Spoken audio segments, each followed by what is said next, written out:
May 29th, 2023, and right now it's May 29, 2024, which apparently means today makes it a year in office for our President Bola Ahmed Tinubu when he took up the mantle of leadership. And one interesting thing that did happen during the course of last year, during his inaugural speech, was when he declared that fuel subsidy is gone and saying that the country could no longer sustain the subsidy regime due to drying resources. This is Business Rendezvous, and right now we are going to be looking at, Tinubu's 1 year in office, the economic part of it. How far have we gone, and what should be done moving forward? And joining me in the studio to talk extensively about this is Destiny. Good morning. How are you? Good morning. Thank you for having me. Okay, so now let's begin. How would you rate the current administration as regards the economic sector? So far, so good, within the past 12 months. If I was to use a summary statistic, I would say the performance has been dismal. Dismal?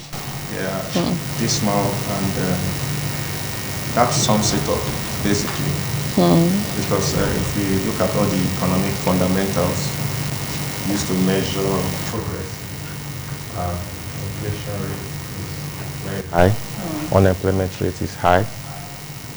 Exchange rate is over the roof. Companies are leaving the country. Foreign policy is haphazard. Over 10,000 people have been kidnapped or killed in the last 1 year by bandits. Insecurity is rife. There's national misery. A lot of people now spend up to 70% of their income on food and transportation. These are difficult times to be a Nigerian. That's the summary of the economy. Right. Now let's, give figures as regards this and try to, have like a dichotomy with what, the current administration met and where we are now. So figures actually have it, because you said something about food inflation and inflation, particularly. So figures has it that food inflation was at 24.82%, and now we have 40.54%. Inflation rate as at when the current administration came on board was at 22.41%, and now we are seeing 33.69%. And I could go on and on and on. What really is going on is the question. I think the problem is the administration came into office without a blueprint, and they were more focused on winning the election, and then most of their strategy was to get to office. And then when they got to office, they started using reactive measures, not strategic measures. For instance, you will notice that the moment the president took over, the first speech he gave threw the economy wild by saying subsidy will go. You don't make such a statement when you are that powerful and you are taking office for the first time. So it created swings in the market. And then when you say that, the economy reacts. And so what happened is that he made statements that the economy reacted to. So when you are using a proactive strategy, you should have a plan, a long-term plan to solve the problem. On the subsidy issue, all economists, including myself, agreed that we should take off the subsidy. It is no longer useful. But we didn't expect a destruction of that sort. We wanted something called a controlled demolition.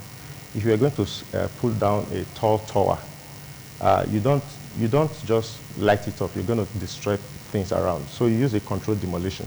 What people would have expected is that the subsidy removal regime should have been taken in phases so that people will get adjusted to it. Any change that is done too soon can be chaotic. And so they removed the subsidy. It was announced abruptly, and then prices went up. Before the administration came, it was 220 naira for petrol, and now it is 850. Nowhere in the civilized world do prices bound 4 times for a commodity as important as petrol, and you expect people to be happy. What that means is that for a man who earns 30,000 naira, he now needs 4 times that amount to just fuel his car for a month. Now, most times when we hear the amounts being spent to get fuel, yes. there's this saying of it's still quite cheap here in Nigeria. I mean, compared to other countries where you have exorbitant prices, what would you say to that? Yeah, it's a nonsense argument. It's a nonsense argument. That kind of immiserizing comparisons does not make sense in the 21st century. This is the reason. Those other countries you are comparing Nigeria with are not oil producers. Secondly, they do not have the economic structure that we have. There's no basis for the comparison. If you want to compare very well, there are many indices we use to compare countries, not those ones that they are mentioning. So shouldn't even be heard of? No, we compare them on GDP basis, per capita income basis, right, cost of living basis. There's a general way of comparing countries, not fuel price and things like that. It doesn't make sense because those fuel prices are simply aspects, smaller aspects of the economy. If you want to compare economies, there are broad statistics we used to do that. And if you use that comparison, Nigeria has no business paying at up to 100 naira per liter if you use those bases. I'll give you an example. Minimum wages in a country like the United States is about 2.5 million per month, minimum wage. But in Nigeria, it's 30,000 naira. So on what basis are you comparing? If Americans buy petrol at 1,000 naira per liter and Nigerians buy it at 850, does that not look like? It's not, you have to compare living standards, compare economic fundamentals, GDP, PCI, HGI. There are many things you compare across countries. And based on that, you can now locate your country in that space before you begin to be comparing irrelevant prices. Okay, so because of the time frame now, let's talk about the issue of unemployment rates in the country. Yes. Because right now we're doing a bit of comparison here and there. How would you place it for the TINUBU'S administration over the past 1 year? I don't want to blame this government for the unemployment problem in this country, to be honest. Most of the problems of unemployment we have here is lack of foreign investment and domestic investment. Okay, we don't have the companies to support the labor force, and we don't even have the adequate labor force. Most Nigerian youths are unemployable, not unemployed. The question we should be asking is how many Nigerian youths are capable of working in a modern factory, for instance. So we don't have the companies. So let's say the GDP of Nigeria is just 480 billion. For a country of 217 million people, it is negligible. Okay? That also shows that we don't have enough productive capacity in this country to take our labor force of about 90 million youths. So it doesn't work. What we need to do is to attract big investments from other countries because the dollars flying around, our budget is just about $50 billion. $50 billion is the budget of some companies in Europe and America. But that's the cost of running this country. It shows that our economy is too small for the population. What we need to do is to expand it. And that requires a long-term strategy, not something we can attribute to one government that just came a year ago. We need to attract big companies to make investments in this country. Right. But on that front, the current government has not shown any progress on that area. The president has been traveling around the world. He has not attracted one single $50 billion investment into this country. And he has been attending all of those economic forums. They've not yielded any tangible investment in this country. In fact, what we have noticed in the last 1 year is big companies exiting Nigeria. GlaxoSmithKline, P&G, most of these companies have left Nigeria. And all the reasons they gave were connected to our economy, very weak. The exchange rate is very against us. And so if they make money in this country, they don't make up to 1% of their global income from Nigeria. Okay. No businessman puts money in a country that doesn't give him money. Right. Just before we go off on a break, hopefully we get to talk some more as regards this. I would love you to react to the saga that's happening currently with the federal government and the labor unions. Do you think labor has a stance? Normally, they have. They have because of the current economic situation. Although the argument is actually a weak argument because more money will not make Nigeria better, more income. What the problem is the prices of goods and services have gone up, okay? So it's the cost of living, it's not the income side. For income to raise up in any country, productivity has to go up. Question is, has the economy become more productive? If the economy had become more productive, then logically you can ask for more wages. But who would blame them?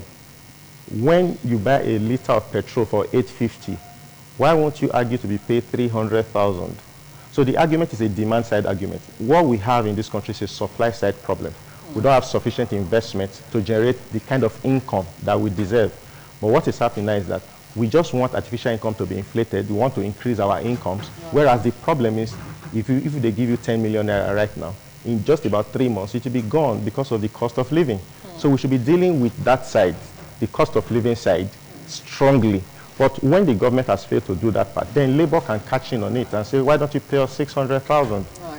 They have a strong argument because nobody can survive on the current minimum wage. Absolutely. Yes. Yes, indeed. Nobody can survive on the current minimum wage. A whole lot of things happening in the economic sector right here in Nigeria. I remember the Labour did say it's up until May 31st as they will go off on, a protest. We'll see how things unfold. Still on the monetary policy rates, done by the CBN governor, we've seen a bit of increase lately. How has it impacted the economy for an average Nigerian? Actually, it takes an adjustment period for you to get the impact of any CBN changing of rates. I think, like I said, it's a reactive measure. So we can't check impact. What happened is the food inflation has increased and the economy is still heated up. By now, they expected that the economy would have cooled down since the heat up in the last 1 year, and we are still having inflation. So what they're trying to do is to mop up the money supply and try to bring prices down. But like we argue in basic economics, we say there are two sectors. The economy stands on two legs, the monetary sector and the real sector. And so whatever the monetary sector is doing must follow what the real sector is doing. And so if the real sector is pushing up prices, and you are trying to use a monetary solution to that problem, you are ignoring the other side of the problem. The real sector is the problem. People are not going to farm because of insecurity. Prices are high because of cost of diesel and petrol. Those are the two headwinds. The subsidy removal was the big straw that broke the camel's back. And so it has what we call total effects on the economy. Everything in this country is tied to those two products because that's power. And so when that goes up, everything goes up too. Okay, so the CBN is trying to solve a real problem with a monetary solution. And so what they are doing is just trying to do that. But if you look at the economy itself, what we need is growth. And then if you want growth in an economy, you want more produce, you need to reduce that rate, not increase it. So it is counterintuitive to do what they are doing. But I think because they are using a reactive measure, it doesn't align with basic common economic principles that says that when an economy is not growing, you grow it. And because the economy is not growing, you need to reduce that rate to encourage investors to borrow money and push into the real sector. But when the real sector is sick, so to speak, then the monetary sector will have to be bailing out the weak real sector. So I think we are paying too much attention to Cardoso and his team. Right. And personally, I think they are doing the best they can in the circumstance. Really, you think so? I think so because if you understand the structure of the Nigerian economy, our problems are not situated within the CBN. The CBN is just an office that controls money supply. But money is only useful to the extent that it buys goods and services. Do you know why I asked? Because I remember there was actually a time ago when the Edo State governor did fault the increase of the monetary policy rate, and then he did say that we should focus our attention more on production here in Nigeria, and then he went on and on and on with it. Yeah, but that job is that of the Ministry of Finance, not the central bank. That's why I said they are doing the best they can. Okay. The central bank controls money supply and credit in the economy. The real sector is failing. It is not in the control of the central bank to do that. Let me tell you what the central bank is doing. You set off a bomb, and then you call somebody to try to put it off. Okay? There's a bomb that was created the moment this administration came in. It was not controlled demolition, like I told you. It was a missile attack on the economy, on the forefronts. One, the subsidy removal, ad hoc, without major plan. Two, prices went up. Three, the foreign exchange market, they removed the strings, and then what happened? Everything jumped up. It was happening. So what was happening? The economy just became heated. That's why it was very all of a sudden. And then what these people are doing is, after the fire, what next? So I think this political administration is playing a game with the economy. Like, let's see what will happen. What is the worst that could happen? That's the approach they are using. Can we say it's a game, or just as you have said, it's a trial and error approach? Yes, more like a trial and error approach. So normally, if you are using strategic thinking, you first of all do what we call a simulation. You simulate the real thing in a controlled environment so that you see what will happen. And then if you have done that simulation trial and it works, then what you do, you unleash. But this is not the method of this administration. They work on the economy direct, they unleash, they try with the economy. And then what happens, they watch what is happening and they see how far can the price go. They watch it, then they bring somebody in, they go to the table. So they are, like I said, they are using a reactive measure, except that the trigger for the reaction is even the government itself. So they triggered the problem, and then they are using a reactive measure to see what's happening. So it's like you have lit up a bomb, and then you are waiting for somebody to come and see. Don't let that thing go beyond this point. So the central bank is doing this. They are saying, okay, let's weather this storm. And then the source of the storm, it's the government policy itself, which was, in my opinion, not typically thought out for the long term. I think the government wanted to be effective quickly, so they took that approach. It works sometimes in an economy where people are already happy and then they are feeling comfortable. Not in a society where people are already getting frustrated, and you do that, you are going to take them to the very end.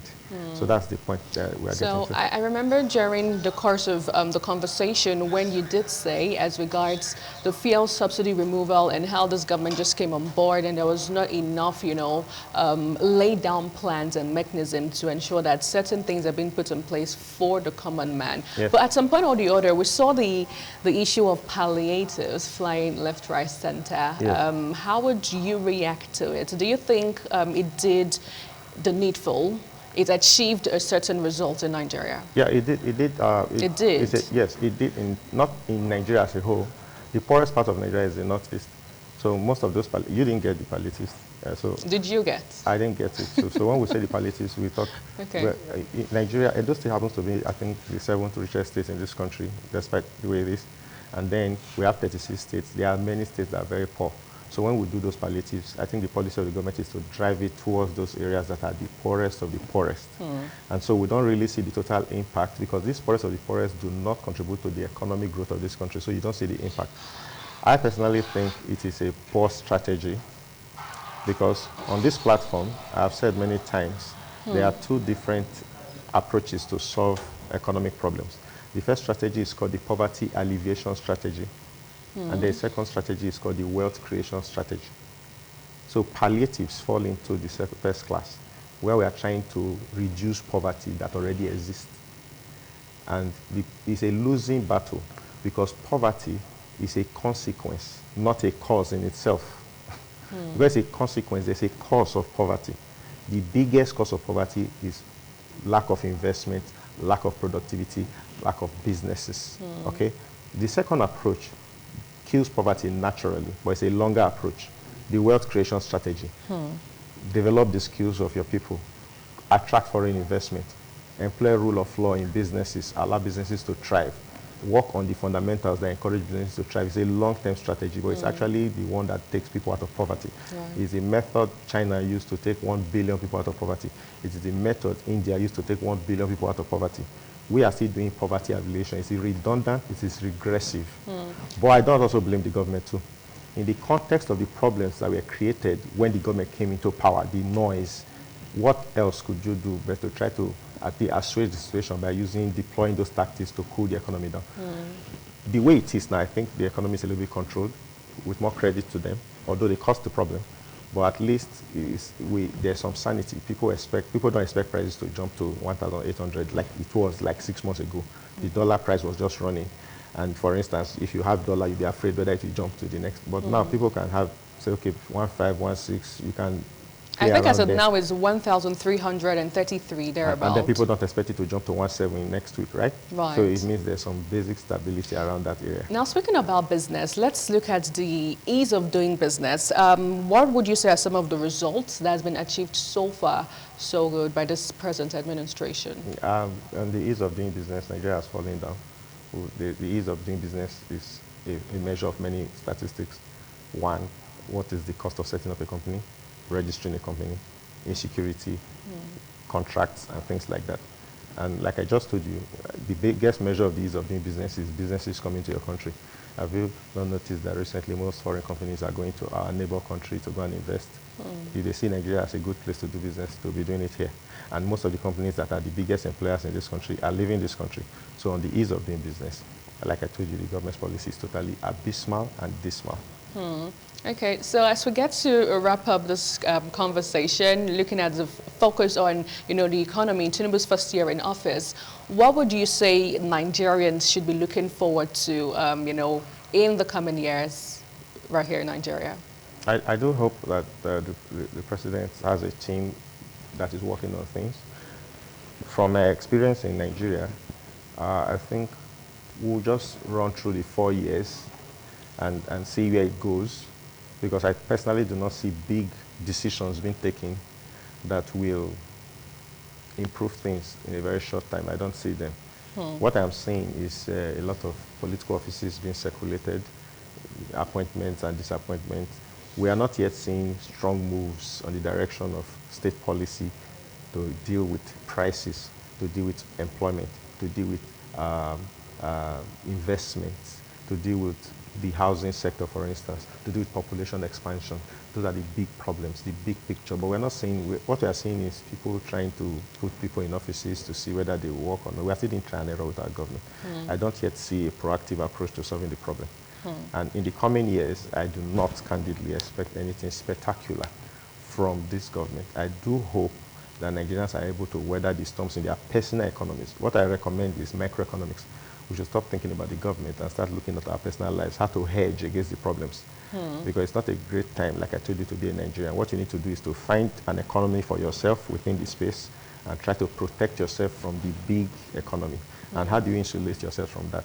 If you are on the buyer side in this economy, try and go to the seller side. From the buyer side, prices are high. From the seller side, the seller is happy.